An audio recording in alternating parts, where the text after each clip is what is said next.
Hello mga kaminang! Para sa ating video ngayon, ang gagawin natin ay isang inspired recipe ng isang dim sum na natikman ko mula sa Dex. Ang gagawin natin ay yung shark's fin. So ano pang hinihintay nyo? Simulan na natin ang pagluluto. Welcome to Minang's Kitchen! Ito yung mga kakailanganin natin. Isang singkamas at hihiwain natin ito ng maliliit na pa-cubes. At ito naman yung carrot. Gagadyarin naman natin yan. Ito naman yung tinatawag nating tenga ng daga o dried black fungus or black wood ears. Ito ay isang uri ng mushroom. Ibababad nyo lang yan sa maligamgam na tubig at kapag na-hydrate na yan, yung mga malalambot na part ay tatadtarin nyo ng maliliit. Karaniwan na ginagamit natin sa ating mga dumplings ay giniling. Pero para sa ating recipe ngayon, ang ating karne ay tatadtarin lang natin ng may kaliitan. Katulad ng nakikita nyo dyan sa video. Hahalukan o maglalagay din tayo ng hipon na hiniwa natin ng maliliit. Kapag natapos na natin yan lahat, ang sunod natin gagawin ay pagsasama-samahin natin to sa isang bowl. Ilagay yung tinadtad nating karne, yung ating hipon, singkamas, yung ating grated carrots, at yung ating tinadtad na tenga ng daga o mushrooms. Sasama na natin yung ating mga pampalasa. Asin, ground white pepper, sugar, chicken powder, MSG para sa ating umami taste, at ilagay na rin natin yung ating potato starch. Ito nga pala yung shortening.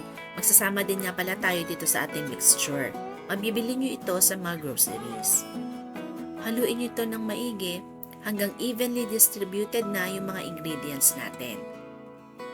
Oo nga pala, maglalagay din nga pala tayo dito na sesame oil. Ituloy nyo lang yung ating paghahalo dun sa ating mixture. Siguraduhin nyo lang na wala na kayong makikitang puti mula dun sa potato starch. Kapag okay na yung ating mixture, magbabalot na tayo ng ating dumpling o yung shark's fin natin. Dalawang dumpling wrapper yung ipapakita ko sa inyo. Itong ating square at yung mamaya bilog. Maglagay kayo ng 3/4 hanggang 1 tablespoon na mixture dun sa ating wrapper. I-fold o itupin nyo yan ng pa-triangle. Pagkatapos ay pisilin nyo yung pinagdikit nyong wrapper.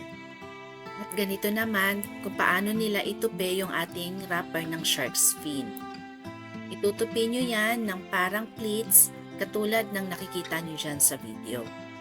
Habang itinutupi nyo yung mga pleats ay pipisilin nyo yan para mas sealed pa siya. Makikita nyo dyan sa ating video na pinipisil ko pa yan para talaga mas-secure natin yung ating mixture dun sa loob ng wrapper. At ito naman yung ating bilog na wrapper. Same lang yung gagawin nating proseso dun sa pagbabalot ng ating dumplings. Tutupiin nyo lang ulit yan ng parang pleats at pipisilin nyo para talaga masecure natin yung mixture dun sa loob ng ating dumplings.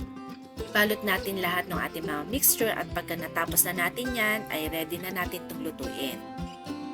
Kanina habang nagbabalot ako ay nagpakulo na ako ng ating tubig sa ating steamer.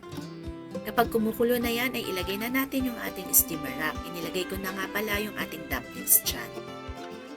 Pagkatapos ay ilagay natin yung takip at i-steam natin yan for 30 to 45 minutes. At makalipas nga ilang minuto natin paghihintay, ayan, luto na! At pwede na natin itong iserve. And here's my version of shark's fin a la Dex. Kaya kung hindi ka pa nakasubscribe sa Minang's Kitchen, i-click mo na yung subscribe button and notification bell for more recipes. Okay, kain na!